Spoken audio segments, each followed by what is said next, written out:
আজ প্রভুর মনোনীত শাস্ত্রাংশ লুক লিখিত সুসমাচার 16 অধ্যায় 14 পদ থেকে 18 পদ। প্রভু তার বাক্যে বলেন, তখন ফরিসীরা যাহারা টাকা ভালোবাসিত এ সকল কথা শুনিতেছিল, আর তাহারা তাহাকে উপহাস করিতে লাগিল। তিনি তাহাদিগকে কহিলেন, তোমরাই তো মনুষ্যদের সাক্ষাতে আপনাদিগকে ধার্মিক দেখাইয়া থাকো, কিন্তু ঈশ্বর তোমাদের অন্তঃকরণ জানেন। কেননা মনুষ্যদের মধ্যে যাহা উচ্চ তাহা ঈশ্বরের সাক্ষাতে ঘৃণিত। ব্যবস্থা ও ভাববাদীগণ যোহন পর্যন্ত সেই অবধি ঈশ্বরের রাজ্যে সুসমাচার প্রচারিত হইতেছে, এবং প্রত্যেক জন সবলে সেই রাজ্যে প্রবেশ করিতেছে। কিন্তু ব্যবস্থার এক বিন্দু পড়িয়া যাওয়া অপেক্ষা বরং আকাশের ও পৃথিবীর লোপ হওয়া সহজ। যে কেহ আপনার স্ত্রীকে পরিত্যাগ করিয়া আর একজনকে বিবাহ করে সে ব্যভিচার করে, এবং যে কেহ স্বামিত্বক্তা স্ত্রীকে বিবাহ করে সে ব্যভিচার করে। আমেন। আসুন প্রভুর বাক্যের তর্জমা শোনার আগে প্রভুর আশীর্বাদ ভিক্ষা করি, তার কাছে প্রার্থনা করি। পবিত্র মঙ্গলময় স্বর্গস্থ পিতা, তোমার ধন্যবাদ, তোমার প্রশংসা ও তোমার গৌরব করি।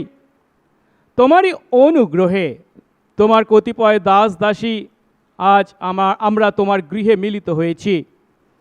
এবং প্রভু, আমাদের মণ্ডলী অনেক বিশ্বাসিনী অনলাইন আরাধনায় যোগ দিয়েছেন।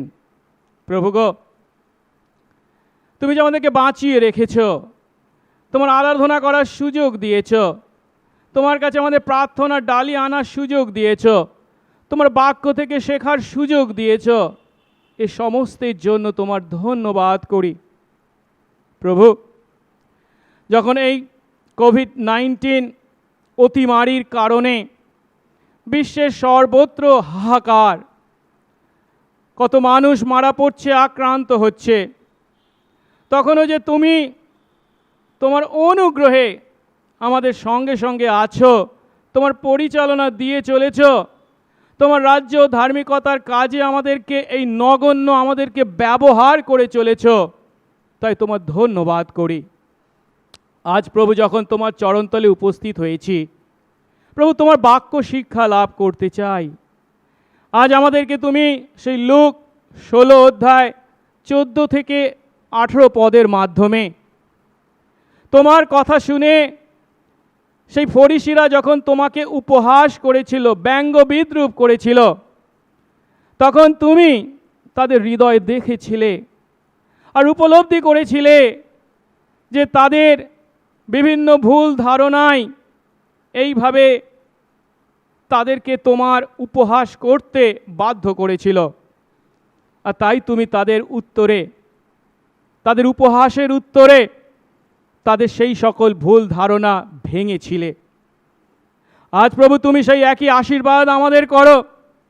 আমাদেরও প্রভু প্রকৃত ধার্মিকতা সম্বন্ধে, প্রভু গো, ঈশ্বরের রাজ্যে প্রবেশ সম্বন্ধে বা বিধান সম্বন্ধে যে সমস্ত ভুল ধারণা আছে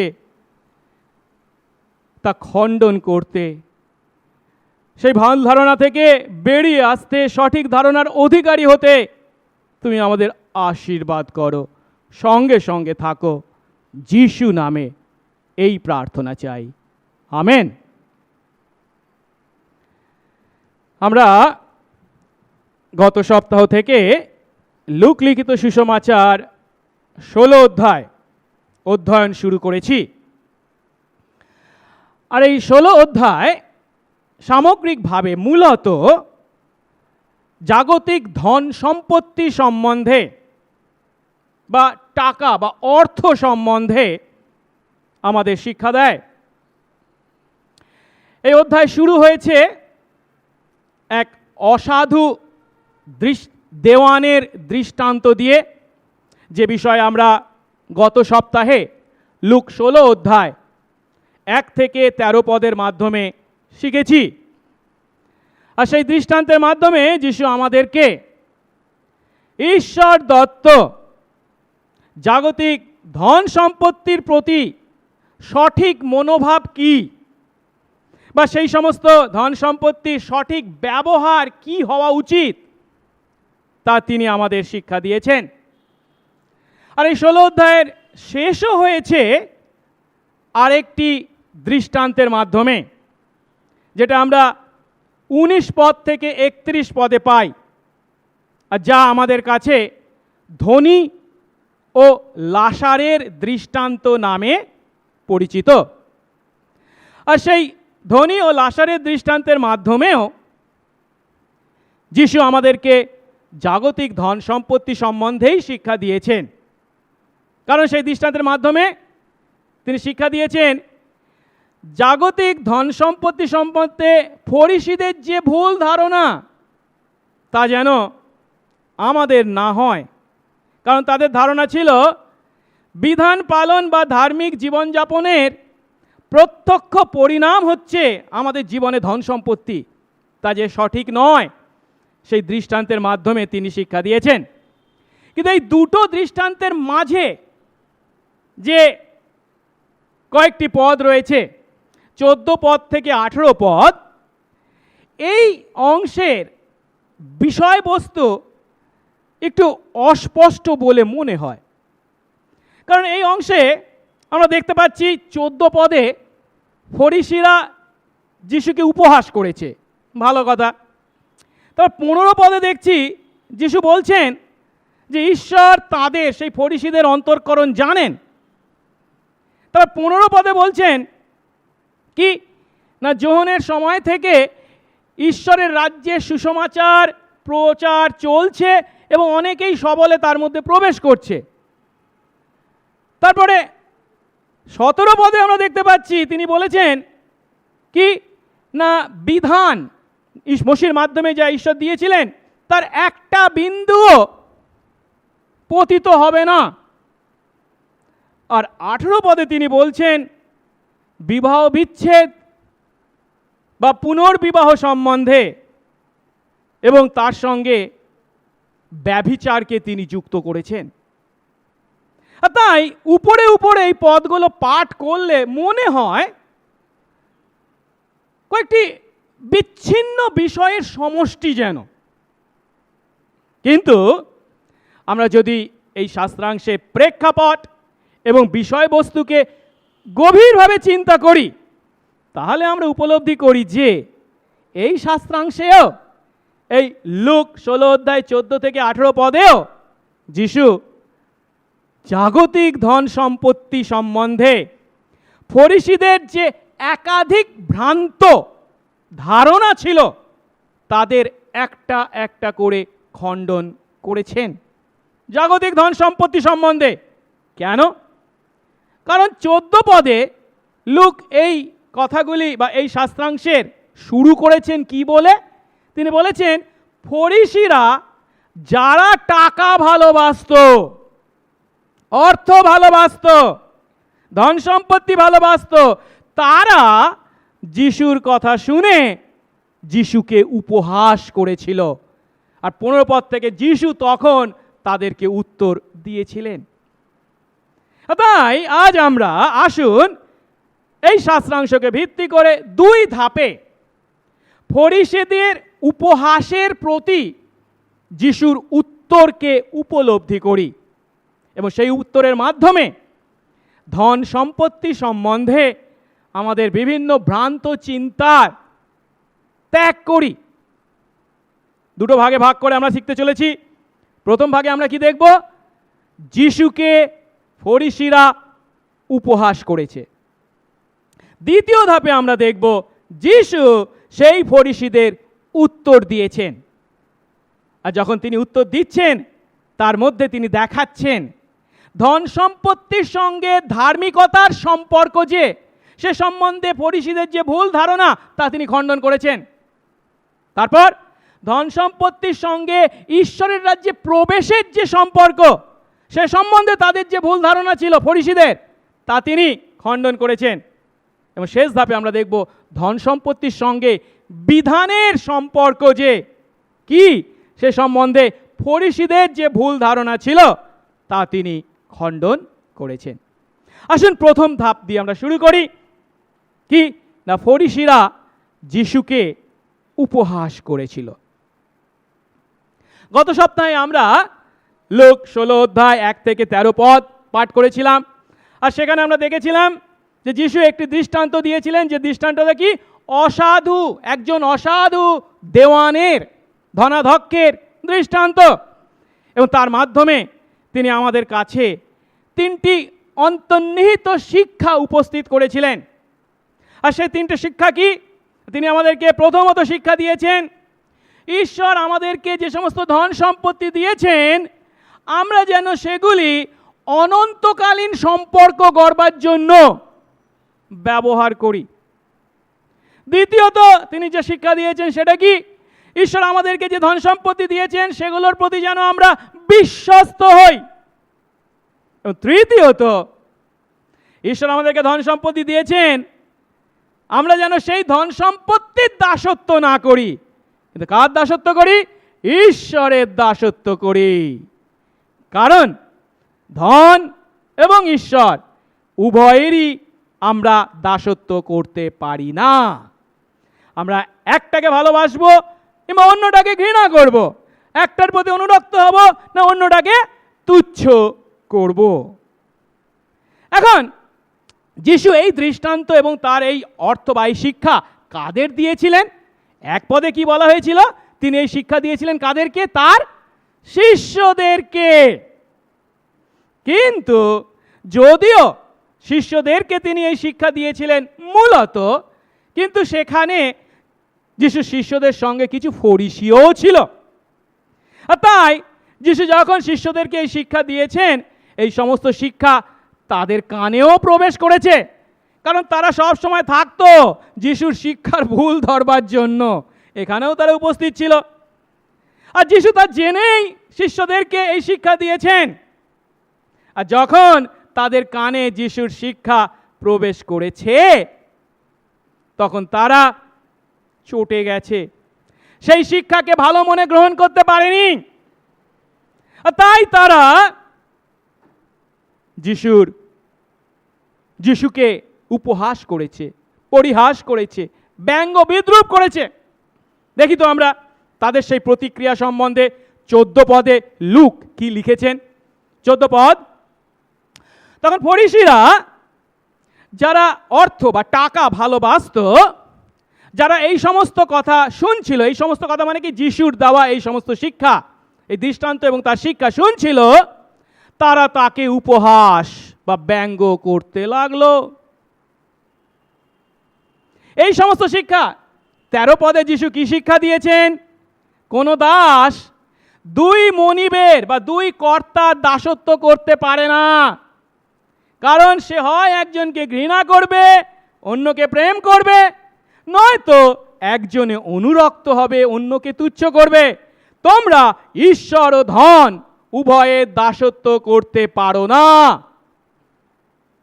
এখন এই কথা যিশু বলেছেন। আর 14 পদে লূক যে ফরিসীদের প্রতিক্রিয়া বর্ণনা করেছেন, সেই ফরিসীদেরকে কিভাবে বর্ণনা করেছেন?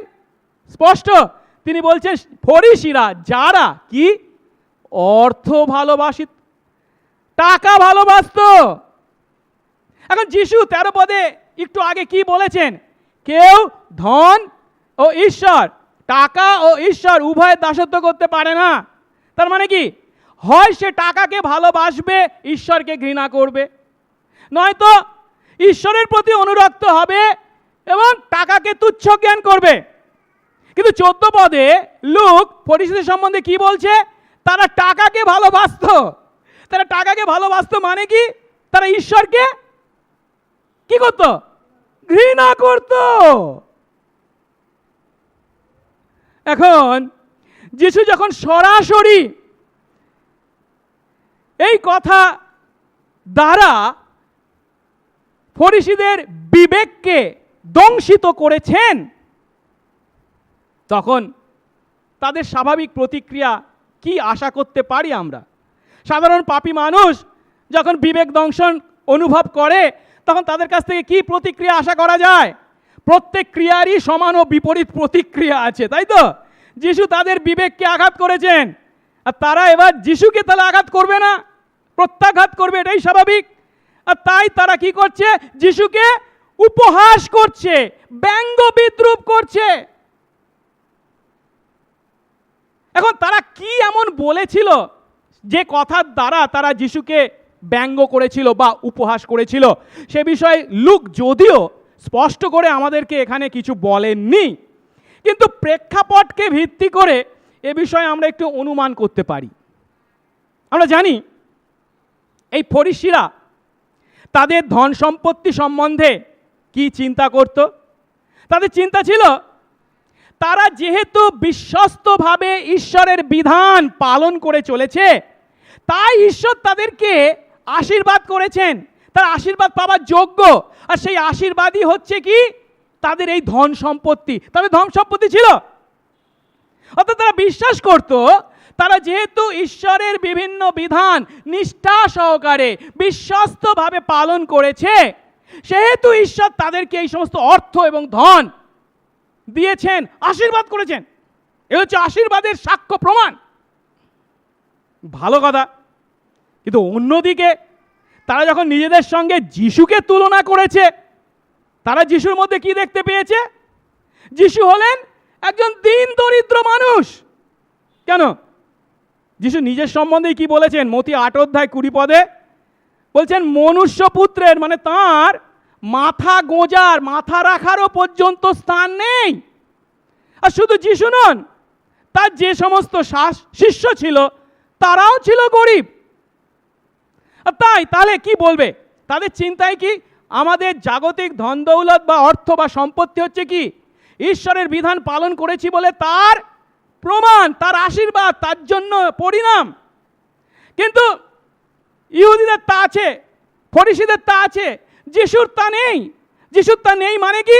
তাদের চিন্তায় যিশুর প্রতি ঈশ্বরের আশীর্বাদ নেই, তিনি ঠিক মতো ঈশ্বরের বিধান পালন করেন না। আর তাই তারা সহজেই যিশুকে যে বিষয় নিয়ে ব্যঙ্গ করেছেন, বিদ্রূপ করেছেন, সেটি কি? যিশুর দারিদ্র, মাথা গোঁজার স্থান নেই, কি খাবে কি পড়বে তার কোনো চিন্তা নেই, ঠিক নেই, কোথায় পাবে, দিলে পাবে নাহলে পাবে না। তার আবার মুখে বড় বড় কথা, তুমি যদি ঈশ্বরের বিধান পালন করতে তাহলে তোমার এই অবস্থা হতো, এত গরিব থাকতে। বুঝতেই পারছি আমরা তাদের ধন দৌলতকে তাদের বিধান পালনের প্রমাণ হিসাবে, পরিণাম হিসাবে তারা গর্ব করে যিশুকে তারা হেনস্থা করছে, তাকে উপহাস করছে। এখন যিশুর কথায় তারা রাজি হতে পারেনি। যিশু বলেছেন কি? কেউ ঈশ্বর ও ধন উভয়ের সেবা করতে পারে না, দুয়ের মধ্যে একটিকে বেছে নিতে হবে। তা তারা মেনে নিতে পারছে না, কারণ তারা বিশ্বাস করে ঈশ্বরের প্রতি তাদের ভক্তি, ঈশ্বরের প্রতি তাদের প্রেম দেখেই ঈশ্বর তাদেরকে জাগতিক আশীর্বাদ করেছেন। যাই হোক, কিন্তু তারা যিশুকে উপহাস করলেও ঈশ্বরকে তারা ভালোবাসে, এই কথা বড় মুখ করে বললেও তাদের প্রকৃত ভালোবাসা কিন্তু কার প্রতি ছিল? ঈশ্বরের প্রতি কি না, টাকার প্রতি। তাই লুক খুব স্পষ্ট করে বলছেন কি না, তারা টাকা ভালোবাসত। তাদের প্রকৃত মালিক ছিল ঈশ্বর নয়, ধন। আসুন আজ আমরা এই ফরিসীদের মাধ্যমে নিজেদের প্রশ্ন করি, কার দাসত্ব আমরা করছি? ফরিসীদের মতো অর্থের দাসত্ব করছি, অর্থকে ভালোবাসি আর ঈশ্বরকে ঘৃণা করি, নাকি ঈশ্বরকে ভালোবাসি, ঈশ্বরের সেবা বা দাসত্ব করছি? আমরাও ঈশ্বরকে ভালোবাসার কথা মুখে বলতে পারি, চিৎকার করতে পারি, দুহাত তুলে গান করতে পারি, যিশু ভালোবাসি, ভালো কথা। কিন্তু আমাদের আচার ব্যবহারই বলে দেবে আমাদের প্রকৃত ভালোবাসার পাত্র কে, ঈশ্বর না ধন। এখন আমি ঈশ্বরেরকে ভালোবাসি নাকি ধনকে ভালোবাসি কি করে জানবো? আমার মনে হয় আমরা যদি নিজেদেরকে কয়েকটা প্রশ্ন করি এবং সেই প্রশ্নগুলোর সত্য উত্তর দিই, তাহলে দেখতে পাবো আমরা কাকে ভালোবাসি, ঈশ্বরকে না টাকাকে। কার সেবা করি, ঈশ্বরের সেবা না টাকার সেবা? প্রথম প্রশ্ন, আমরা কি আমাদের আর্থিক স্বাচ্ছন্দ্যের জন্য ঈশ্বরে আস্থা রাখি নাকি দুশ্চিন্তা করি? না কাল কি পড়বো, কাল কি খাবো, কোথায় থাকবো, এই নিয়েই সবসময় দুশ্চিন্তা করি? যদি একথা সত্য হয় যে আমরা কি পড়বো, কি খাবো, কোথায় থাকবো এই নিয়ে দুশ্চিন্তার পর দুশ্চিন্তা করে চলেছি, তার মানে বুঝতে হবে আমরা অর্থকে ভালোবাসি। আমরা মুখে যতই বলি ঈশ্বর আমাকে বাঁচাবেন, আসলে অর্থই আমাকে বাঁচাবে এই চিন্তা, এই মনোভাবের অধিকারী আমরা। আমাদের সুখ, আমাদের শান্তি, আমাদের নিরাপত্তা অর্থই দিতে পারে, তা আমরা আমাদের আচরণে প্রকাশ করছি। আমরা অর্থের দাসত্ব করছি। দ্বিতীয় প্রশ্ন, যার দ্বারা আমরা দেখতে পাবো, বুঝতে পারবো আমি অর্থের দাসত্ব করছি না ঈশ্বরের দাসত্ব করছি, আমরা কি আমাদের অফিস বা কাজকর্ম বা সংসারের কাজে এত ব্যস্ত যে মণ্ডলীর জন্য, ঈশ্বরের জন্য দেবার মতো সময় আমাদের নেই? আমার কত কাজ, আমি কত ব্যস্ত, ও ঈশ্বরের জন্য, মণ্ডলীর জন্য সময় দেওয়ার মতো সময় আমার নেই। তার মানে বুঝতে হবে আমাদের জীবনে ঈশ্বর প্রধান নয়, দ্বিতীয় বা গৌণ বিষয়।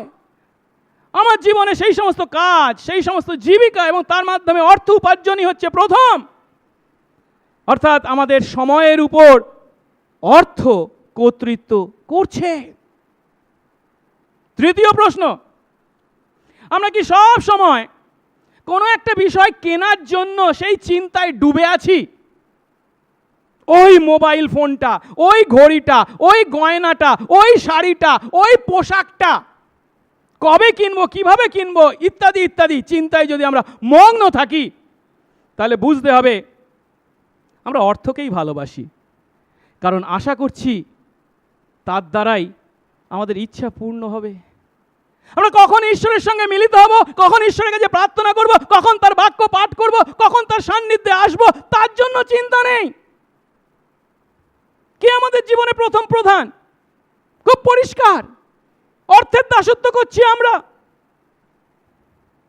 কিংবা আমরা যখন কোনো জীবিকা বা চাকরির খোঁজ করি এবং সেই জীবিকা বা চাকরি গ্রহণের সিদ্ধান্ত গ্রহণ করি, তখন কি একবারের জন্য আমরা আমাদের নিজেদের বা পরিবারের আধ্যাত্মিক সুস্বাস্থ্যের কথা চিন্তা করি? এই চাকরি গ্রহণ করলে বা এই জীবিকা গ্রহণ করলে আমার বা আমার পরিবারের লোকদের কতখানি আধ্যাত্মিক ক্ষতি হতে পারে সে কথা কি চিন্তা করি? না, ওরা আমাকে কত টাকা দেবে, ওরা আমাকে কত সুযোগ সুবিধা দেবে, সেগুলোই যদি আমাদের কাছে প্রধান বা প্রথম হয়, তাহলে বুঝতে হবে আমরা আমাদের ভবিষ্যৎ এবং আমাদের পরিকল্পনার নিয়ন্ত্রণ অর্থকে করবার ক্ষমতা দিয়েছি, অর্থ আমাদের উপর কর্তৃত্ব করছে। আমরা ঈশ্বরের দাসত্ব নয়, অর্থের দাসত্ব করছি। আর একটা প্রশ্ন, আমরা যদি অন্যের সম্পর্ক, অন্যের কোনো সম্পত্তি দেখে ঈর্ষা করি, ওর আছে আমার নেই, তাহলে বুঝতে হবে আমরা অর্থকেই ভালোবাসি, কারণ সেই অর্থ আমার উপরে কর্তৃত্ব করছে। আবার আমাদের যা আছে তা উপভোগ করার আনন্দর পরিবর্তে আমার যা নেই তার জন্য যদি কেবল ক্ষোভ প্রকাশ করি, তাহলে বুঝতে হবে আমরা অর্থকেই ভালোবাসি, ঈশ্বরের পরিবর্তে আমরা সেই অর্থের উপর নির্ভর করছি। আরেকটা প্রশ্ন, আমরা কি প্রভুর কাছে আমাদের দশমাংশ বা অন্যান্য দান আনতে দ্বিধাগ্রস্ত? না মানে দশমাংশ দিলে, ধন্যবাদের দান দিলে আমার সংসার চলবে কি করে? যদি এ প্রশ্ন, এ চিন্তা আমরা করে থাকি, তাহলে বুঝতে হবে আমরা অর্থকেই ভালোবাসি, ঈশ্বরকে নয়। ঈশ্বরকে বিশ্বাস করার কথা মুখে বলি, কিন্তু আমরা বিশ্বাস করি অর্থে, যা নাকি আমাদেরকে বাঁচিয়ে রেখেছে। এখন এই যে সমস্ত প্রশ্নগুলোর কথা বললাম, আত্মসমীক্ষামূলক প্রশ্ন, এই সমস্ত প্রশ্নের উত্তর কি? এবং সেই প্রশ্নগুলি সত্য উত্তরই আমাদের জীবনের মালিক কে, ঈশ্বর না ধন, তা দেখিয়ে দেয়। ঈশ্বর যদি আমাদের জীবনের মালিক হন, তাহলে আমরাও সেই ফরিসির মতো যিশুর কথা শুনে চটে যাব। কি আমরা উভয় দাসত্ব করতে পারি না? বেশ পারি, খুব পারি, ভালো পারি, দুটোর দিকে আমাকে দেখতে হবে, এই চিন্তার কথাই বলবো। আর যিশুকে উপহাস করব, তার কথায় কান দেব না, বা তার কথার ভুল ব্যাখ্যা করব। পরিবর্তে আমরা যদি সত্যি ঈশ্বরকে ভালোবাসি, তাহলে যিশুকে উপহাস করব না, তার কথার অন্য ব্যাখ্যা করব না, সমস্ত পরিস্থিতিতে তার ধন্যবাদ করব, তার গৌরব করব। যাই হোক, সেদিন সেই ফরিসিরা যখন যিশুকে উপহাস করেছিল, তখন যিশু তাদের কি উত্তর দিয়েছিলেন আসুন দেখি, যা 15 থেকে 18 পদে বর্ণনা করা হয়েছে। ফরিসিরা যখন যিশুকে উপহাস করেছিল, তখন যিশু তাদের হৃদয় দেখেছিলেন। তিনি ঈশ্বর, তিনি অন্তঃকরণ দেখতে পান। আর তাদের হৃদয় দেখে তিনি উপলব্ধি করেছিলেন তারা কেন তাকে উপহাস করছে। আর তিনি উপলব্ধি করেছিলেন কি, তাদের মধ্যে এই ধন সম্পত্তির সঙ্গে আধ্যাত্মিক বিভিন্ন বিষয়ের সম্পর্ক কি, সে সম্বন্ধে তাদের ভুল ধারণা থাকার কারণেই তারা যিশুকে ব্যঙ্গ করছে। আর তাই যিশু তার উত্তরে একটা একটা করে তাদের সেই সমস্ত ভুল চিন্তা বা ধারণাকে খণ্ডন করেছেন। প্রথম যে ভুল চিন্তাকে তিনি খণ্ডন করেছেন তা হলো ধন সম্পত্তির সঙ্গে ধার্মিকতার সম্পর্ক। ধন সম্পত্তির সঙ্গে কিসের সম্পর্ক? ধার্মিকতার, ঈশ্বরের দৃষ্টিতে ধার্মিক গণিত হওয়ার সম্পর্ক। কেন? 15 পদ দেখি। তিনি তাদের বললেন, যিশু ফরিসিদের বললেন, তোমরাই তো মানুষদের সামনে নিজেদের ধার্মিক দেখিয়ে থাকো, কিন্তু ঈশ্বর তোমাদের অন্তঃকরণ জানেন, কারণ মানুষদের মধ্যে যা উচ্চ তা ঈশ্বরের সামনে ঘৃণিত। যিশু ফরিসিদের বলছেন তারা মানুষদের সামনে নিজেদের ধার্মিক দেখিয়ে থাকে। যিশু কি বলতে চাইছেন? মানুষদের সামনে নিজেদের ধার্মিক দেখানোর অর্থ কি? এ বিষয়ে আমরা মথি 6 অধ্যায় যিশুর শিক্ষাকে যদি দেখি, স্পষ্ট উপলব্ধি করি। মথি 6 অধ্যায় 1 পদে যিশু বলেছেন, সাবধান, লোককে দেখাবার জন্য তাদের সামনে তোমাদের ধর্মকর্ম করো না, করলে তোমাদের স্বর্গস্থ পিতা তোমাদের পুরস্কার দেবেন না, বা স্বর্গস্থ পিতার কাছে তোমাদের পুরস্কার নেই। অতএব তুমি যখন দান করো তখন তোমার সামনে তুড়ি বাজিও না, যেমন কপটিরা লোকের সাথে গৌরব পাবার জন্য সমাজগৃহে ও পথে করে থাকে। আমি তোমাদের সত্য বলছি, তারা তাদের পুরস্কার পেয়ে গিয়েছে। অর্থাৎ ফরিসিরা তাদের ধন সম্পত্তিকে লোকদের দান করার মাধ্যমে, দানশীলতার দ্বারা তাদের সামনে নিজেদের ধার্মিক প্রতিপন্ন করত। সেই কাজের দ্বারা তারা বলতে চাইতো তারা সত্য ধার্মিক, তাই তারা ঈশ্বরের কাছ থেকে এই আশীর্বাদ পেয়েছে, আর সেই আশীর্বাদ তারা অন্যদের সঙ্গে ভাগ করছে। কিন্তু এইভাবে তারা যদিও লোকদের ঠকাতে পারত, তারা কি ঈশ্বরকেও ঠকাতে পারত? কখনোই নয়। কারণ কি? যিশু বলছেন ঈশ্বর তাদের অন্তঃকরণ জানেন। এর অর্থ লোক দেখিয়ে যখন তারা দান ধ্যান করে, তখন তারা কোন মনোভাবে সেই দান ধ্যান করছে, তাদের হৃদয়ের প্রকৃত উদ্দেশ্য কি, তা ঈশ্বর জানেন। আর যিশু তাদের সেই ইচ্ছার কথা মতি 6:2 কি বলেছেন? লোকের কাছে গৌরব পাবার জন্য তারা তা করে। যিশু আরো বলছেন, লোকের কাছে যে গৌরব পাবার জন্য তারা তা করেছে, তা তারা পেয়ে গেছে। কিন্তু মানুষদের কাছে গৌরব পাবার অর্থ কি ঈশ্বরের কাছ থেকেও গৌরব পাওয়া? না না না না, তা কখনোই ঠিক নয়। তিনি তাই আরো বলছেন, মানুষের মধ্যে যারা উচ্চ, তা ঈশ্বরের সামনে ঘৃণিত। মতি 6:1 আরো স্পষ্ট করে বলছেন কি? যারা লোক দেখানো ধর্মকর্ম করে, স্বর্গস্থ পিতার কাছে তাদের কোনো পুরস্কার নেই।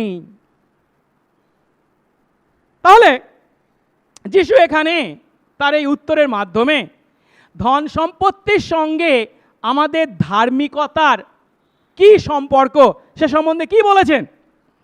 প্রথমত তিনি বলেছেন, ধন সম্পত্তির অধিকারী হওয়া মানে ঈশ্বরের দৃষ্টিতে ধার্মিক গণিত হওয়ার পক্ষে যে প্রমাণ বা সাক্ষ্য, তা নয়। এ পৃথিবীর মাটিতে ধর্মের সঙ্গে কোনো নাম নেই। অধার্মিক অনেক ধনী মানুষ আছে, অনেক অর্থের মালিক। তারা অর্থের মালিক বলেই যে তারা ধার্মিক, তা কখনোই নয়। দ্বিতীয়ত, ধন সম্পত্তি দানের মাধ্যমে, দানশীলতার মাধ্যমেও কেউ ঈশ্বরের দৃষ্টিতে নিজেকে ধার্মিক গণিত করতে পারে না। আজ আমরা কি করছি?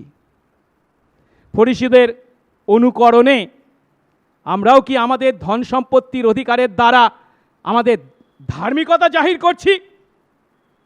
কিংবা লোক দেখানো দান বা সেবার দ্বারা কি আমরা পুণ্য অর্জনের চেষ্টা করছি? আবার এও হতে পারে ধন বা দানশীলতা কেবল নয়, মণ্ডলীতে আমাদের উপস্থিতি, মণ্ডলীর বিভিন্ন সেবা কাজে অংশগ্রহণ বা অর্থদান বা অন্যান্য ধর্মীয় আচার আচরণকে কি আমরা আমাদের ধার্মিকতা অর্জনের এক একটা উপায় বা পথ বলে মনে করি? যদি তা আমরা করে থাকি তাহলে খুব ভুল করছি। কারণ ঈশ্বর আমাদের হৃদয় জানেন। এই সমস্ত কাজ বা এই সমস্ত সৎ কাজ যা আমরা নিজেরা করছি, তার দ্বারা আমরা ঈশ্বরের সামনে নিজেদেরকে ধার্মিক প্রতিপন্ন করার চেষ্টা করছি, তা কখনোই আমাদের ধার্মিক করতে পারে না। এমন স্বার্থপর চেষ্টা, ইচ্ছা কখনোই আমাদেরকে ঈশ্বরের সামনে ধার্মিক প্রতিপন্ন করে না। কারণ ঈশ্বর আমাদেরকে জানেন আমরা পাপী, আমরা বিধান লঙ্ঘন করেছি, আমরা আমাদের হৃদয়ে পাপ পুষে রেখেছি, স্বার্থপর ইচ্ছা চরিতার্থ করার চেষ্টা চালাচ্ছি, আর আমাদের একমাত্র গন্তব্যস্থান হচ্ছে নরক। এই আমাদেরকে যদি ঈশ্বরের দৃষ্টিতে ধার্মিক গণিত হতে হয়, পাপ থেকে উদ্ধার পেতে হয়, পরিত্রাণ পেতে হয়, তার একমাত্র উপায় হচ্ছে সেই পাপের জন্য অনুতাপ এবং যীশু খ্রিস্টকে, কেবল যীশু খ্রিস্টকে প্রভু ও পরিত্রাতা বলে বিশ্বাস ও গ্রহণ। কারণ তিনি আমাদের সমস্ত পাপের দেনা শোধ করেছেন। হ্যাঁ, অর্থ বা ধন দৌলত আমাদের পাপ থেকে উদ্ধার করতে পারে না। সেই সত্য যদি আমরা জেনে বিশ্বাস করে থাকি, তাহলে আমরা আর অর্থ বা ধনের দাসত্ব করব না, কেবল ঈশ্বরের সেবা করব এবং তার পুত্রের মাধ্যমে আমরা তার গৌরব করব। আসুন, যিশু তার উত্তরে ফরিসীদের দ্বিতীয় ভুল ধারণার খণ্ডন করেছিলেন, সেটি দেখি। আর সেটি হলো ধন সম্পত্তির সঙ্গে ঈশ্বরের রাজ্যে কি সম্পর্ক, সে সম্বন্ধে তাদের ভুল ধারণা ছিল। ধন সম্পত্তির সঙ্গে ঈশ্বরের রাজ্যের সম্পর্ক। ফরিসীরা তাকে উপহাস করেছে, কিন্তু যিশু তাদের ভুল ধারণার মুখোশ খুলে দিতে দ্বিধা করেননি। ধার্মিকতার সঙ্গে ধন সম্পত্তির কি সম্পর্ক তা তিনি তাদের কাছে তুলে ধরেছেন। এবার তিনি ঈশ্বরের রাজ্যে প্রবেশের সঙ্গে ধন সম্পত্তির কি সম্পর্ক, সে সম্বন্ধেও তাদের যে ভুল ধারণা ছিল তা তিনি খণ্ডন করেছেন। আমরা পড়ি 16 পদ। যিশু বলছেন, বিধান ও ভাববাদীরা যোহন পর্যন্ত, সেই থেকে ঈশ্বরের রাজ্যের সুসমাচার প্রচারিত হচ্ছে, প্রত্যেকে সবলে সেই রাজ্যে প্রবেশ করছে। এখানে প্রথমে যিশু যে বিধান ও ভাববাদীদের কথা বলেছেন, তার মাধ্যমে তিনি সমগ্র পুরাতন নিয়মকেই নির্দেশ করেছেন। যেহেতু পুরাতন নিয়মের অধিকাংশ অংশই মোশির পঞ্চপুস্তক এবং ভাববাদীদের গ্রন্থ, এবং বলছেন কি বিধান ও ভাববাদীরা কার পর্যন্ত? যোহন পর্যন্ত। এই যোহনের মাধ্যমে তিনি কাকে নির্দেশ করেছেন? বাপ্তিস্মদাতা যোহনকে নির্দেশ করেছেন। যিশুর পূর্বে যিনি তার পার্থিব পরিচর্যার জন্য, যিশুর পার্থিব পরিচর্যার জন্য পথ প্রস্তুত করতে ঈশ্বর দ্বারা প্রেরিত হয়েছিলেন। এখন যিশু এখানে কি বলছেন? যিশু এখানে বলছেন বাপ্তিস্মদাতা যোহনের আগমন পর্যন্ত হচ্ছে পুরাতন নিয়ম, বা আরো সহজ কথায় বাপ্তিস্মদাতা যোহনের আগমনের দ্বারা পুরাতন নিয়মের পর্যায় থেকে নতুন নিয়মের পর্যায়ে উত্তরণ ঘটেছে বা শুরু হয়েছে। বাপ্তিস্মদাতা যোহন যখন তার পরিচর্যা শুরু করেছিলেন, তখন কি বলে ঘোষণা করেছিলেন? তিনি বলেছিলেন, মতি 3:2, মন ফেরাও, কেননা কি ঈশ্বরের রাজ্য সন্নিকট। তারপর যিশু এলেন, যিশুও তার প্রচার কি বলে শুরু করেছিলেন? একই কথা, মতি 4:17, মন ফেরাও, কেননা ঈশ্বরের রাজ্য সন্নিকট। এখন যিশু এখানে সেই কথাই বলছেন। কি বলছেন? যে ভাববাদী, বিধান ও ভাববাদী যোহন পর্যন্ত, মানে যোহন বাপ্তিস্মদাতা যোহন পর্যন্ত, এবং সেই থেকে মানে কি যোহনের সময় থেকে ঈশ্বরের রাজ্যের সুসমাচার প্রচারিত হচ্ছে। যোহন প্রচার করেছেন ঈশ্বরের রাজ্য সন্নিকট, যিশু এবং তার শিষ্যরা প্রচার করছেন ঈশ্বরের রাজ্য সন্নিকট। অর্থাৎ বাপ্তিস্মদাতা যোহনের আগমনের পূর্ব পর্যন্ত ঈশ্বর যদিও নিজেকে পুরাতন নিয়মের বিধান বা ভাববাদীর দ্বারা প্রকাশ করেছেন, যাকে আমরা বলতে পারি কি প্রস্তুতিমূলক প্রকাশ, তা যোহনের প্রচারের মাধ্যমে এবং যিশু ও তার শিষ্যদের প্রচারের মাধ্যমে কি পূর্ণতার প্রকাশ লাভ করেছে। যেহেতু যোহন যিশুকে দেখে কি বলেছিলেন? ওই দেখো ঈশ্বরের মেষশাবক, যিনি জগতের পাপভার নিয়ে যান, বহন করেন। এখন তারপরে যিশু কি বলছেন এই পদের শেষ অংশে? প্রত্যেকে সেই রাজ্যে মানে কোন রাজ্যে? ঈশ্বরের রাজ্যে সবলে প্রবেশ করছে। এর অর্থ কি? এর অর্থ বাপ্তিস্মদাতা যোহন থেকে শুরু করে যিশু ও তার শিষ্যদের দ্বারা প্রত্যেককে জোর করে সেই রাজ্যে অর্থাৎ ঈশ্বরের রাজ্যে প্রবেশ করার জন্য সুপারিশ করা হয়েছে। তোমরা ঈশ্বরের রাজ্য সন্নিকট জেনে সেই রাজ্যে প্রবেশ করো, সেই রাজ্য থেকে দূরে সরে থেকো না। কিন্তু কিভাবে প্রবেশ করবে সে বিষয়ে যোহন বা যিশু কি প্রচার করেছেন?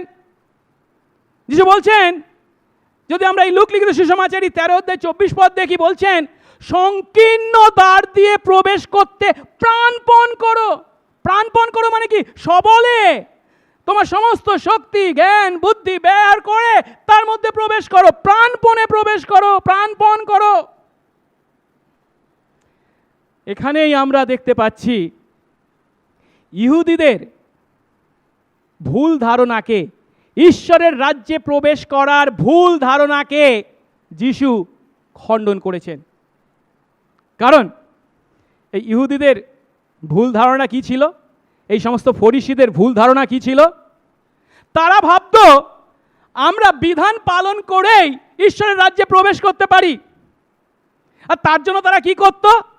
ঈশ্বর যে বিধান দিয়েছেন সেই বিধানকে বুড়ো আঙ্গুল দেখিয়ে, বোকা বানিয়ে, বা সেই বিধানের মানকে অনেক নিচে নামিয়ে এনে তারা ঈশ্বরের রাজ্যে প্রবেশ করার কথা চিন্তা করত। আমি কি বলতে চাইছি বোঝার জন্য এর উদাহরণ আমরা মথি লিখিত সুসমাচার থেকে দেখতে পাই। আমি একটা উদাহরণের কথা বলছি। যদি আমরা মথি 15 অধ্যায় 1 থেকে 9 পদ পাঠ করি, সেখানে দেখতে পাই যে যিশুর এবং তার শিষ্যদেরকে এই ফরিসীরা সমালোচনা করেছে। কি সমালোচনা? না, তারা আহার করার আগে পরম্পরাগত বিধি পালন করে না। এইভাবে জল ঢেলে দেওয়া, এইভাবে হাত ধোয়া, এই যে রীতি আছে খাওয়ার আগে এইভাবে জল পড়বে আর এইভাবে হাত ধুতে হবে, এই রীতি তারা পালন করে না বলে, পরম্পরাগত বিধি পালন করে না বলে তারা যিশু ও তার শিষ্যদের বিরুদ্ধে অভিযোগ এনেছিল। আর তখন যিশু তাদেরকে কি বলেছিলেন? তিনি বলেছিলেন, তোমরা পরম্পরাগত বিধি পালনের জন্য ঈশ্বরের আজ্ঞার লঙ্ঘন করছো। আর তার একটা উদাহরণ দিয়েছিলেন। পঞ্চম আজ্ঞায় ঈশ্বর কি বলেছেন? তুমি তোমার পিতাকে ও মাতাকে কি করো? সমাদর করো। কিন্তু এটা হচ্ছে ঈশ্বরের আদেশ, ঈশ্বরের আজ্ঞা, তা পালন করতে তারা বাধ্য। কিন্তু তা পালন না করে কি করছে? পরম্পরাগত বিধি পালন করছে। আর কারণটা দেখাচ্ছে কি? আমরা মথি 15 অধ্যায় 5-6 পদ যদি পড়ি, সেখানে বলছেন যিশু, এরা বলে, যে ব্যক্তি পিতাকে ও মাতাকে বলে থাকে আমার যা দিয়ে তোমার উপকার হতে পারত তা ঈশ্বরকে দেওয়া হয়েছে, সে তার পিতাকে বা তার মাতাকে আর সমাদর করবে না। অর্থাৎ ঈশ্বর দত্ত যে ধন সম্পত্তি আমি পেয়েছিলাম বা অর্থ পেয়েছিলাম, যে দিয়ে হয়তো আমি আমার মা বাবার শেষ জীবনে সাহায্য করতে পারতাম, কিন্তু আমি তা দিয়ে তাদের সেবা শুশ্রূষা করতে পারছি না। কেন? আমি সেই অর্থ বা দান কি করেছি? ঈশ্বরের উদ্দেশ্যে দিয়ে দিয়েছি, ঈশ্বরকে দিয়েছি, তাই তোমাকে দেওয়ার জন্য নেই। এর জন্য আমি আর তোমার প্রতি সেবা করবার, তোমার সমাদর করবার, সম্মান করবার প্রয়োজন অনুভব করি না। বুঝতে পারছেন কিভাবে বিধানকে বুড়ো আঙ্গুল দেখিয়ে সেই বিধানের মানকে নিচে নামিয়ে এনে নিজেদের স্বার্থ চেষ্টা পূর্ণ করার জন্য তারা বিধানের ভুল ব্যাখ্যা করেছে। পরম্পরা বিধি পালন করার নাম করে ঈশ্বরের আজ্ঞাকে লঙ্ঘন করেছে। এমন ফরিসি ভ্রান্ত ধারণা খণ্ডন করে বিধানকে বুড়ো আঙ্গুল দেখিয়ে আমরাও যদি ঈশ্বরের আদেশকে, আজ্ঞাকে লঙ্ঘন করি, তাহলে ঈশ্বরের রাজ্যে প্রবেশ করার কথা আমরা চিন্তা করতে পারি না। পরিবর্তে যিশু এনে কি বলছেন? সেই যোহন থেকে যে সুসমাচার, ঈশ্বরের রাজ্যে সুসমাচার প্রচারিত হচ্ছে, তা শুনে লোকেরা কি করছে? প্রবল আগ্রহ ভরে সবলে সবলে প্রবেশ করছে। তার মানে কি? লোকেরা প্রবল আগ্রহ ভরে ত্যাগ স্বীকার করে দৃঢ় সংকল্প নিয়ে ঈশ্বরের রাজ্যে প্রবেশ করছে। যখন ঈশ্বর যোহনের মাধ্যমে বা যিশুর মাধ্যমে তাদেরকে আহ্বান করেছেন। ধরি আমরা যোহনের কথা। যোহন যখন প্রচার করছেন আর সাধারণ মানুষরা তার কাছে আসছে, তিনি তাদেরকে কি বলেছেন? তিনি তাদেরকে বলছেন, যার দুটো জামা আছে, যার নেই তাকে একটা দিক। যার খাবার আছে, যার খাবার নেই তাকে দিক। করগ্রাহীদের তিনি কি বলছেন? তোমাদের জন্য যা নিরূপিত তার বেশি আদায় করো না। সৈনিকদের জন্য তিনি কি বলছেন? তোমরা দৌরত্ব করো না, অন্যায়পূর্বক কিছু আদায় করো না, তোমাদের বেতনে তোমরা সন্তুষ্ট থাকো। তো মানে কি? সহজ কথায়, তাদের ঈশ্বর যে ধন সম্পত্তি দিয়েছেন তার সঠিক ব্যবহার, বিধান ভাঙার জন্য নয়, বিধানকে বুড়ো আঙ্গুল দেখানোর জন্য নয়, কিন্তু ঈশ্বরের গৌরবার্থে তা ব্যবহার করতে বলছেন, যেহেতু তারা প্রকৃত অর্থে ঈশ্বরের রাজ্যের প্রজা। যিশু একই কথা বলেছেন। আমরা যদি দেখি মথি 5:19-20 পদ, যিশু বলছেন, যে কেউ ঈশ্বরের আজ্ঞা সকল পালন করে এবং অন্যদের শিক্ষা দেয় তাকে স্বর্গরাজ্যে মহান বলা হবে। কারণ আমি তোমাদের বলছি, অধ্যাপক ও ফরিসীদের অপেক্ষা তোমাদের ধার্মিকতা যদি বেশি না হয়,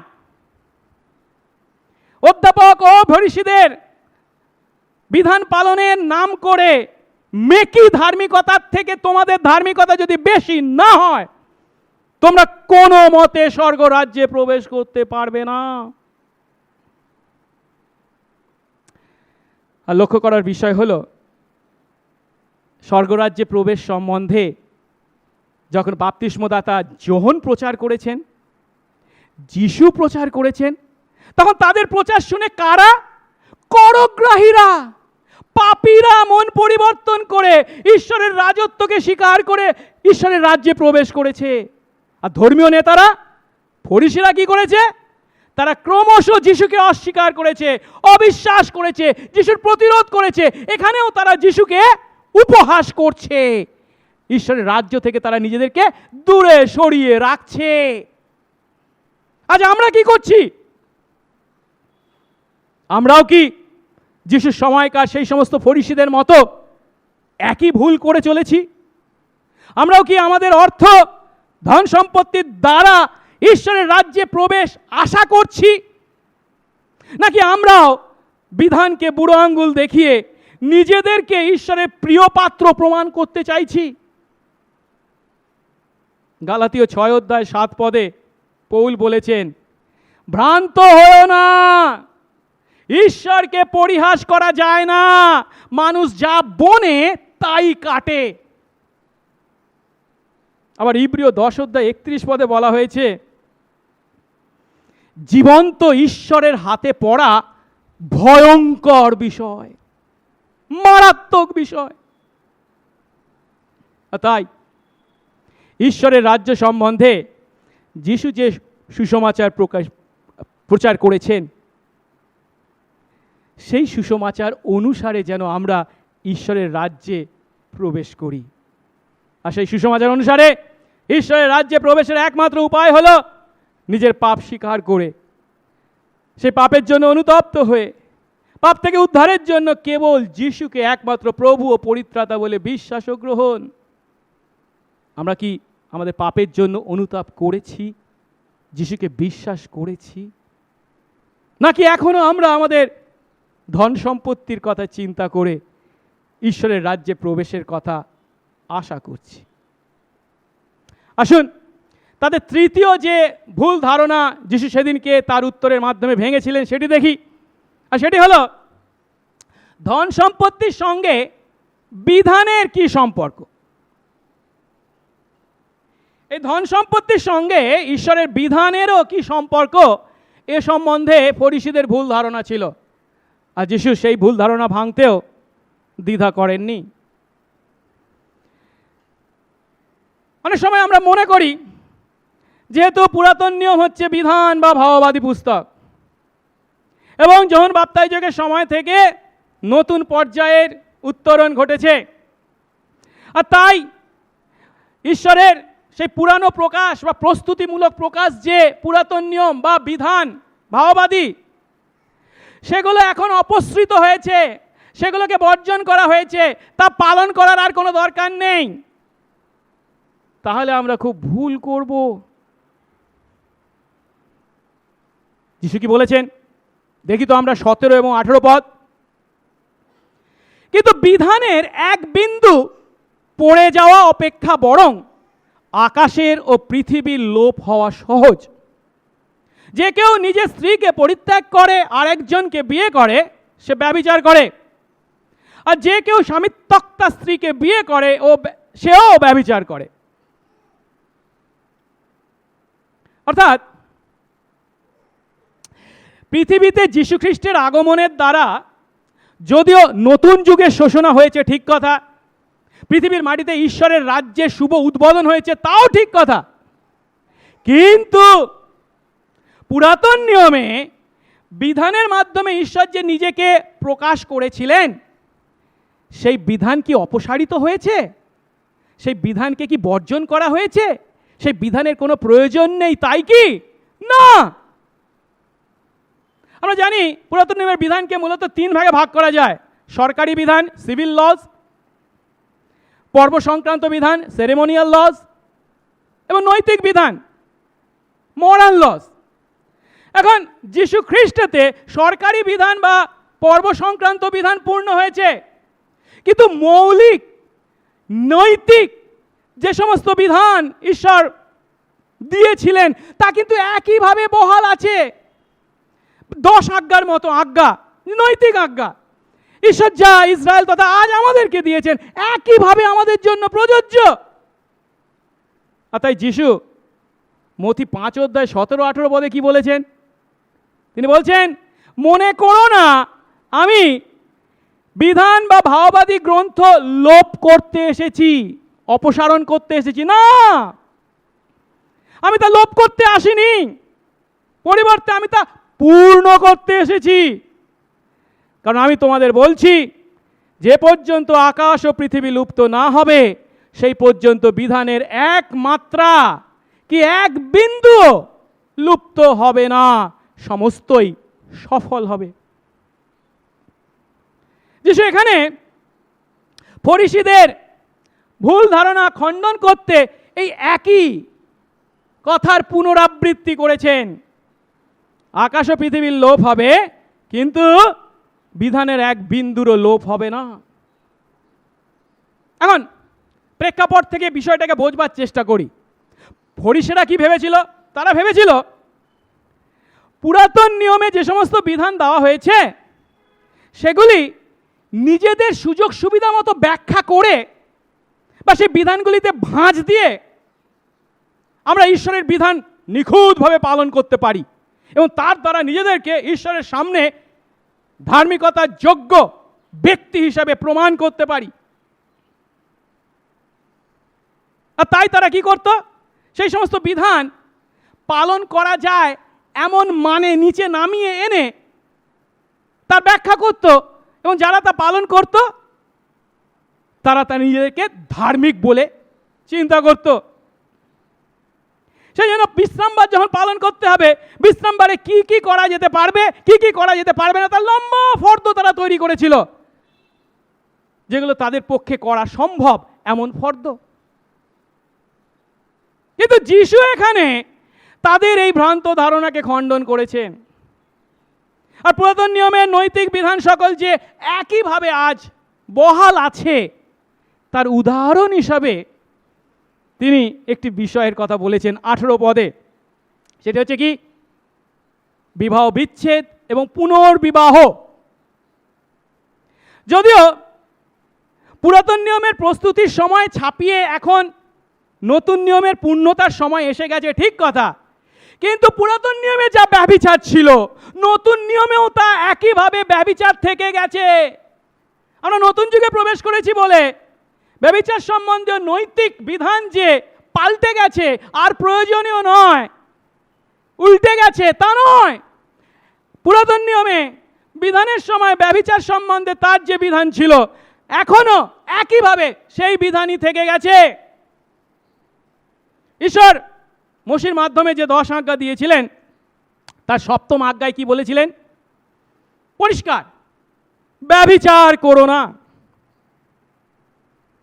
এখন 7ম আজ্ঞার দ্বারা ঈশ্বর ইসরায়েলকে, তার সন্তানদেরকে কি বলেছেন বা তাদের কাছ থেকে কি আশা করেছেন? তিনি আশা করেছেন তারা যেন পবিত্র যৌন জীবনের অধিকারী হয়। তার মানেটা কি? তার মানে কেবল বিবাহিত দাম্পত্য জীবনের মধ্যেই যৌন সম্পর্ক গণ্ডিবদ্ধ থাকে, তা যেন অতিক্রম না করে, সেই গণ্ডিকে যেন না পেরিয়ে যায় বিবাহিত দাম্পত্য সম্পর্কের মধ্যে। কিন্তু যিশুর সময় ফরিসিরা বিবাহের এই দৃঢ় বন্ধনকে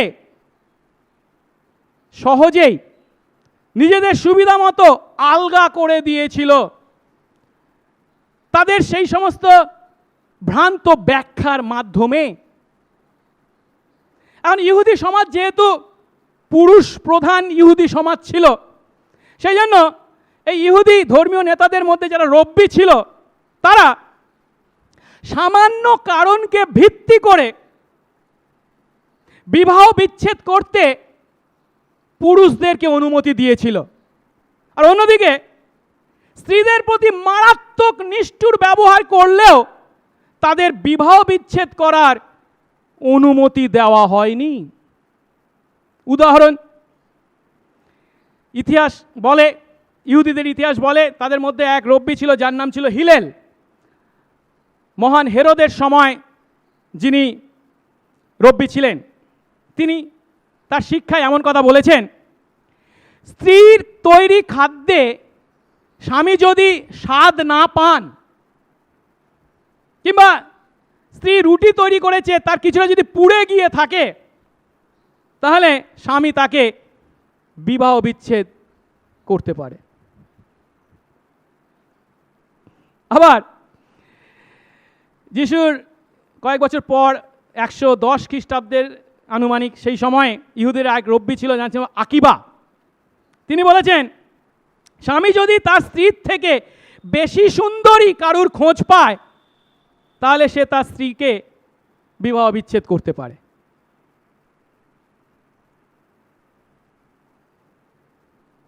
কিন্তু যিশু এই সমস্ত রব্বির বিকৃত শিক্ষার বিপরীতে কি বলছেন?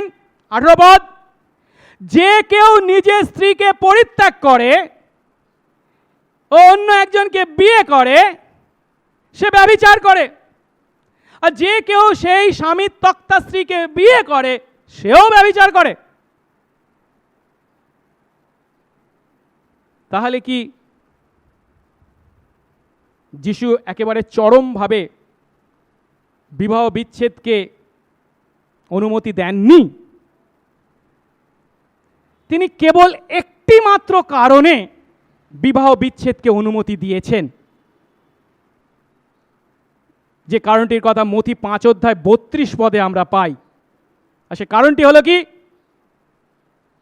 ব্যভিচার বা পরস্ত্রীগামিতা বা পরপুরুষগামিতা, অর্থাৎ নিজের স্বামী বা নিজের স্ত্রী থাকা সত্ত্বেও অন্য স্বামী, অন্য পুরুষ বা অন্য স্ত্রীর সঙ্গে যৌন সম্পর্ক। সেখানে তিনি বলছেন মথি 5 অধ্যায় 32 পদে, যে কেউ ব্যভিচার ছাড়া মানে কি? দাম্পত্য জীবনের অবিশ্বস্ততার কারণ ছাড়া অন্য কারণে নিজের স্ত্রীকে পরিত্যাগ করে সে তাকে ব্যভিচারিণী করে, এবং যে ব্যক্তি সেই পরিত্যক্তা স্ত্রীকে বিয়ে করে সেও ব্যভিচার করে। কারণটা কি? কারণটা হচ্ছে ঈশ্বরের দৃষ্টিতে সেই স্ত্রী এখনো তার পুরানো স্বামীরই স্ত্রী থেকে গেছে। তাই কোনো পুরুষ যদি সেই স্ত্রীকে বিয়ে করে, তার মানে কি? অন্যের স্ত্রীকে বা অন্য স্ত্রীর সঙ্গে সে যৌন সম্পর্ক করছে, ব্যভিচার। ঠিক একইভাবে তার স্ত্রী বেঁচে থাকা সত্ত্বেও যখন সে অন্যকে বিয়ে করছে, তখন কি? তার স্ত্রীর সঙ্গে এমন একজন স্ত্রীলোকের সঙ্গে সে যৌন সম্পর্ক করছে, ব্যভিচার। আর তাই দাম্পত্য জীবনে অবিশ্বস্ততা ছাড়া যদি অন্য কোনো কারণে খ্রিস্ট বিশ্বাসীদের মধ্যে ছাড়াছাড়ি হয়, যিশু তাদেরকে অবিবাহিত থাকতে বলছেন বা মীমাংসা করে পুনরায় সম্মিলিত হতে বলছেন। কোন কারণ ছাড়া? অবিশ্বস্ততার কারণ ছাড়া। কেন? আরে অবিশ্বস্ততা যদি হয়ে থাকে, ব্যভিচার যদি করে থাকে, অলরেডি তো বিবাহ ভেঙে গেছে। এখন এইভাবে ফরিসিরা যদিও নিজেদের সুবিধা মতো ঈশ্বরের বিধান বিকৃত করে ব্যাখ্যা করেছিল এবং তারা মনে মনে ভাবছিল কি তারা ঈশ্বরের বিধান পালন করছে, কিন্তু বাস্তবে তারা ঈশ্বরের বিধানকে পদদলিত করছিল এবং তার দ্বারা ঈশ্বরকে তারা অসন্তুষ্ট করছিল। আজ আমরা কি করছি? আমরা যখন নিজেদের সুবিধা মতো ঈশ্বরের আজ্ঞাকে ব্যাখ্যা করি, যখন সেই আজ্ঞা কিভাবে পালন করতে হবে সেটা আমরা ঠিক করি, তখন আমরাও ফরিসিদের অনুকরণ করে থাকি। খ্রিস্ট বিশ্বাসী আমরা যখন সামান্য অছিলায় বিবাহ বিচ্ছেদকে প্রশ্রয় দিই, বলে স্বামী যখন দাঁত মাজে তখন টুথপেস্টের পিছন দিক থেকে যেখানে খুশি টেপে বের করে নেয় অনেকটা, দিয়ে দাঁত মাজে। আর স্ত্রী করে কি না, সেই শেষের অংশ থেকে একটুখানি টিপে একটুখানি বেরোবে সেইটা দিয়ে দাঁত মাজে। এই বিষয় নিয়ে দুজনের মনোমালিন্য এবং তাকে কেন্দ্র করে ডিভোর্স। খ্রিস্ট বিশ্বাসী যদি আমরা হয়ে থাকি, এমন কাজ কখনোই করতে পারি না। সামান্য অছিলায় বিবাহ বিচ্ছেদকে প্রশ্রয় দিতে পারি না। যদি তা করি তাহলে আমরা সেই ফরিসিদেরই অনুকরণ করে চলেছি। বিবাহ বিচ্ছেদ সম্বন্ধে আমাদের পাপপূর্ণ ইচ্ছা চরিতার্থ করতে, যিশুর শিক্ষাকে বর্জন করতে আমরা বিভিন্ন যুক্তির অবতারণা করছি।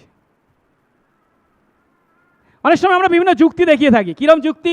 যিশু বলছে না কি না, যদি বিবাহ বিচ্ছেদ করো এবং অন্যকে বিয়ে করো তাহলে তুমি ব্যভিচার করছো। আমরা এটা পড়ার পর কি বলি না, মানে এখানে যিশু এখানে কি শিক্ষা দিতে চেয়েছিলেন মথি বা লুক ঠিক বুঝতে পারিনি, আমরা ওর থেকে ভালো বুঝতে পারছি। আবার কি বলি, আসলে যিশু মথি 5:32 বলছে না যে কি অবিশ্বস্ততা ছাড়া যদি কোনো কারণ, এই যে অবিশ্বস্ততার কারণটাকে উল্লেখ করেছে না, যার কারণে বিবাহ বিচ্ছেদ করা যেতে পারে, এর পরিধিটা আসলে অনেক বড়। শুধুমাত্র দাম্পত্য জীবনে অবিশ্বস্ততা নয়, ছোটোখাটো কারণকেও আমরা মানে ওই ফরিসিদের রব্বিদের চিন্তাকেই আমরা প্রশ্রয় দিচ্ছি। সামান্য ছোটোখাটো কারণকেও আমরা ভিত্তি করে বিবাহ বিচ্ছেদ করতে পারি। আবার কেউ কি বলে কি না, আসলে যিশু এখানে যে শিক্ষাটা দিয়েছেন এটা সমাজের জন্য প্রযোজ্য নয়, বিশেষ কয়েকটা মানুষের জন্য। না, আজ আমরাও যদি আমাদের নিজেদের সুবিধার্থে এই ধরনের যুক্তিকে খাড়া করে, মন গড়া যুক্তিকে খাড়া করি, তার মানে আমরাও সেই ফরিসিদের অনুকরণ করছি, যাদের বিষয়ে যিশু বলেছিলেন কি অধ্যাপক ও ফরিসিদের থেকে যদি তোমাদের ধার্মিকতা বেশি না হয় তোমরা কোনো মতে স্বর্গ রাজ্যে প্রবেশ করতে পারবে না। আমি একটু ভালো করে চিন্তা করি, আমরা এখানে যিশু এখানে স্পষ্ট করে বলেছেন কি না, দাম্পত্য সম্পর্কে অবিশ্বস্ততার কারণ ছাড়া অন্য কোনো কারণকে ভিত্তি করে বিবাহ বিচ্ছেদ করা যাবে না বা পুনর্বিবাহ করা যাবে না, পরিষ্কার একেবারে। কিন্তু আমরা এখানে যিশু যে উচ্চমান বিবাহ সম্পর্কে, বিবাহ ভাঙা যাবে না এই সম্বন্ধে যে উচ্চমান স্ট্যান্ডার্ডের কথা বলেছেন, আমরা সেই স্ট্যান্ডার্ডটাকে অনেক নিচে নামিয়ে আনি। কেন ফরিসিরা নিচে নামিয়ে আনতে চাইতো? কেন? তার কারণ হচ্ছে আমরা জানি ঈশ্বরের বিধানের মান বড্ড উঁচু এবং আমাদের ক্ষমতায় তা নিখুঁতভাবে পালন করা সম্ভব নয়। তাই আমরা আমাদের নিজেদের ক্ষমতায় সেই সমস্ত বিধান পালন করবার জন্য এবং তার দ্বারা ঈশ্বরের দৃষ্টিতে নিজেদেরকে ধার্মিক গণিত করবার জন্য বা ধার্মিকতা অর্জন করার জন্য আমরা বিধানের মানকে নিচে নামিয়ে আনি এবং দেখাতে চাই দেখো আমরা পালন করছি। আর মনে মনে ভাবি কি, আমরা ঈশ্বরের বিধান পালন করছি, আমরা ঈশ্বরের আশীর্বাদ পাবার যোগ্য। কিন্তু এমন কাজ যদি আমরা করি তাহলে জানবো আমরা বোকার স্বর্গে বাস করছি। কারণ কি জানেন, ঈশ্বর কখনো তার বিধান সম্পর্কে যে মান একবার ঠিক করেছেন সেই স্ট্যান্ডার্ড থেকে কখনো নিচে নেমে আসেন না, আনেন না। তখন যা ব্যভিচার ছিল, যে কারণে ব্যভিচার ছিল, এখনো সেই একই কারণে তা ব্যভিচার।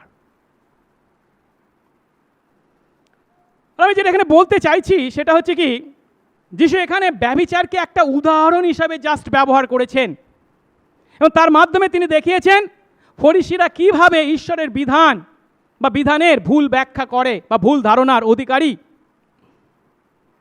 এখানে যে বিষয়বস্তুটা কি, প্রেক্ষাপটটা কি, ধন সম্পত্তির ব্যবহার, তাই নয় কি?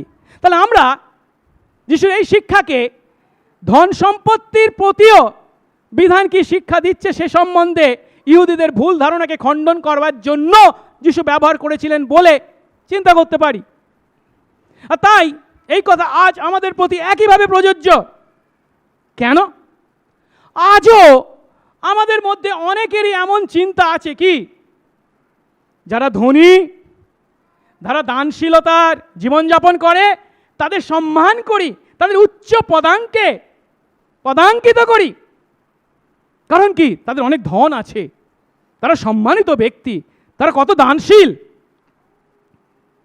এখন একথা সত্যি, ধনীদের মধ্যেও এমন অনেক ধনী আছে যারা বিশ্বস্ত, যারা সত্যি বিশ্বস্ত হৃদয়ে সততার সঙ্গে দরিদ্রদেরকে তাদের ধন দিয়ে থাকে, দান করে থাকে এবং ঈশ্বরের গৌরবার্থেই তা তারা করে থাকে। ভালো কথা, আমরা নিশ্চয়ই তাদের জন্য ঈশ্বরের গৌরব করব। কিন্তু আজ আমাদের সমাজেও ফরিসিদের মতো অনেক লোক আছে যারা অবিশ্বস্ততার দ্বারা ধন উপার্জন করে আর লোক দেখানো দানশীলতার দ্বারা ব্যক্তিগত স্বার্থপর উদ্দেশ্য চরিতার্থ করে। আমরা কি করছি? আসলে আমরা ফরিসিদের অনুকরণে ধর্মের মুখোশ পরে আধ্যাত্মিক অন্ধত্বে বিপথে ধন উপার্জন করা থেকে বিরত হই এবং মানুষের কাছ থেকে পুরস্কার লাভের ইচ্ছা ত্যাগ করে ঈশ্বরের কাছ থেকে গৌরবময় মুকুট পাওয়ার লক্ষ্যে প্রকৃত অনুতাপ ও যিশুতে বিশ্বাসের জীবনযাপন করি। অনেক সময় এই শিক্ষাকে ভিত্তি করে এর একটা প্রয়োগ হিসাবে আমরা এই চিন্তা করতে পারি। ঈশ্বর তার বাক্যে বলেছেন কি, দশমাংশ দাও, প্রভুর ঘরে নিয়ে এসো, তোমাদের ধন্যবাদের দান প্রভুর ঘরে নিয়ে এসো। আর আমরা কি করব? হ্যাঁ, সেই বিধান আমাদেরকে পালন করতে হবে। কিভাবে পালন করি আমরা? আমরা অসৎ উপায়ে, লোক ঠকিয়ে, প্রতারণা করে, বিশ্বাসঘাতকতা করে অনেক টাকা উপার্জন করছি আর সেই টাকা থেকে দশমাংশ এনে প্রভুর ঘরে দিচ্ছি। আমরা তো বিধান পালন করছি, কিন্তু দশমাংশের বিধান পালন করতে গিয়ে আমি যে আর কটা বিধান ভাঙছি সেটার দিকে দেখছি না। ফরিসিরা এই ভুল করেছিল, আজ যেন আমরা এই একই ভুল না করি। আমরা এই থেকে বা যিশুর এই কথা থেকে উপলব্ধি করি যিশুর সুসমাচার আমাদেরকে কত আশীর্বাদ করেছে। যিশুর এই সুসমাচার কত ভালো খবর, কত আনন্দ সংবাদ। কেন? আমরা উপলব্ধি করি আমরা কত মারাত্মক পাপী। আমরা আরো উপলব্ধি করি আমরা নিজেদের ক্ষমতায় ঈশ্বরের বিধান নিখুঁতভাবে পালন করতে পারি না, কারণ বিধানের মান হচ্ছে অনেক উঁচু। পারি না আমরা।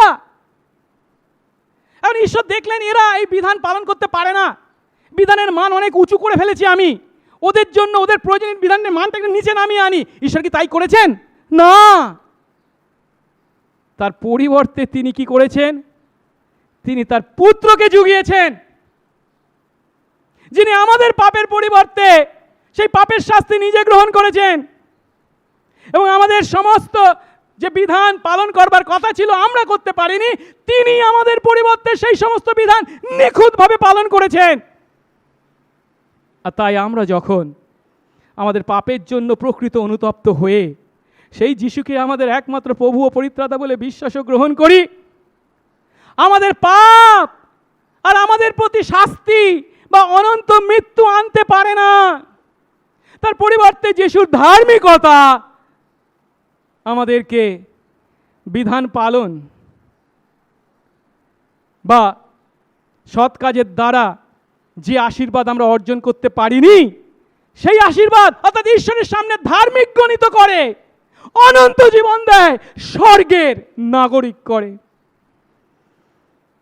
অর্থাৎ আমাদের সৎ কাজ নয়, আমাদের পরিবর্তে যিশুর সৎ কাজই আমাদের জন্য স্বর্গের দ্বার খুলে দিয়েছে। বাক্য শেষ করব। আমরা ঈশ্বর দত্ত যে ধন সম্পত্তি পেয়েছি, সেই ধন সম্পত্তি সম্বন্ধে যেন আমরা ফরিসীদের ন্যায় ভুল ধারণার অধিকারী না হই। প্রথমত, জাগতিক ধন সম্পত্তির অধিকার কিংবা দানশীলতা ঈশ্বরের সামনে আমাদের ধার্মিক গণিত করে না। দ্বিতীয়ত, ধন সম্পত্তির অধিকার দ্বারা আমরা ঈশ্বরের রাজ্যে প্রবেশ করতে পারি না। তৃতীয়ত, যে কোনো পথেই অর্থ উপার্জন করতে পারি, কিন্তু সেই অর্থ যদি আমরা ঈশ্বর ও মণ্ডলীর সেবায় দান করি, তার দ্বারা আমরা বিধান পালন করতে পারি, এমন ভুল চিন্তা যেন আমরা না করি। পরিবর্তে ঈশ্বরের দৃষ্টিতে ধার্মিক গণিত হওয়া বা ঈশ্বরের রাজ্যে প্রবেশ করা বা নিখুঁতভাবে বিধান পালন করার একমাত্র উপায় হলো আমাদের পাপের শাস্তি যিনি গ্রহণ করেছেন, বহন করেছেন, সেই যিশুতে বিশ্বাস করা এবং সেই বিশ্বাসে পাপ থেকে পরিত্রাণ পেয়ে তার সন্তান হয়ে ঈশ্বরের গৌরবার্থে জীবনযাপন করা। আমরা কি সেই যিশুকে বিশ্বাস করি? আমরা কি সেই যিশুতে বিশ্বাস করে আমাদের পাপ ত্যাগ করতে ইচ্ছুক? আমরা কি কেবল সেই ঈশ্বরের সেবা করতে চাই? আজ আমাদের মধ্যে যদি কেউ যিশুকে বিশ্বাস না করে থাকি, তাদের কাছে আজই হলো যিশুকে বিশ্বাস করার, পরিত্রাণ পাওয়ার সব থেকে ভালো দিন। যিশুকে বিশ্বাস করুন, পাপের ক্ষমা লাভ করুন, অনন্ত জীবনের অধিকারী হন, ঈশ্বরের রাজ্যে প্রবেশ করুন। আসুন প্রার্থনা করি। পবিত্র মঙ্গলময় স্বর্গস্থ পিতা, তোমার ধন্যবাদ করি প্রভু, তোমার অনুগ্রহে আজ প্রভু সেই ফরিসীরা যখন তোমাকে উপহাস করেছিল, তোমার কথাকে তারা মেনে নিতে পারেনি। তুমি বলেছিলে ঈশ্বর ও ধন উভয়ের সেবা করা যায় না, দাসত্ব করা যায় না। কিন্তু সেই ধন সম্পর্কে তাদের ভুল ধারণা থাকায় তারা তা মেনে নিতে পারেনি। তোমাকে উপহাস করে বলেছিল, মনে মনে বলেছিল, তোমার মতো দিন দরিদ্রের পক্ষে এই কথা সাজে না। কারণ তারা তাদের ধন দৌলতকে ঈশ্বরের বিধান পালন করার দ্বারা অর্জিত আশীর্বাদ জ্ঞান করত। কিন্তু প্রভু, তুমি তোমার উত্তরে তাদের সেই ভুল ভাঙিয়েছিলে। তুমি দেখিয়েছিলে প্রভু যে আমাদের ধন দৌলতের অধিকার বা সেই সমস্ত ধন দৌলত দান করার দ্বারা আমরা নিজেদের ধার্মিক গণিত করতে পারি না, কিংবা প্রভু আমরা কখনো আমাদের অর্থ বা ধনের দ্বারা তোমার রাজ্যে প্রবেশ করতে পারি না। যেন তেন প্রকারেণ প্রভু আমরা ধন উপার্জন করে বিধান পালন করার কথা বলতে পারি না। তার পরিবর্তে প্রভু তোমার সন্তান হওয়ার, তোমার রাজ্যে প্রবেশ করার, পাপের ক্ষমা পাওয়ার, অনন্ত জীবনের অধিকারী হওয়ার পথ ও পন্থা একটাই, আর তা হলো তুমি যে বিধানের মান নির্ণয় করেছ, সেই চূড়ান্ত মান, চরম মান যেহেতু আমরা পূর্ণ করতে পারি না, প্রভু তুমি বিধানের মানকে নিচে নামিয়ে না এনে তোমার পুত্রকে যোগান দিয়েছ, কারণ তোমার পুত্র সেই বিধানের মান পূর্ণ মাত্রায় পূর্ণ করেছেন এবং আমাদের পাপের প্রায়শ্চিত্ত করেছেন যখন তিনি আমাদের পরিবর্তে সেই শাস্তি গ্রহণ করেছেন। আর তাই কেবল তাকে বিশ্বাস করে আমরা আমাদের পাপের ক্ষমা পাই, তোমার সন্তান হই, সমস্ত আশীর্বাদ গ্রহণ করি। দয়া করো প্রভু, ভুল ভাঙাও প্রভু, এবং সত্য বিশ্বাসে সত্য সন্তান হয়ে তোমার গৌরবার্থে জীবনযাপন করতে আশীর্বাদ করো। হাত ধরে নিয়ে চলো, যিশু নামে এই প্রার্থনা চাই, আমেন।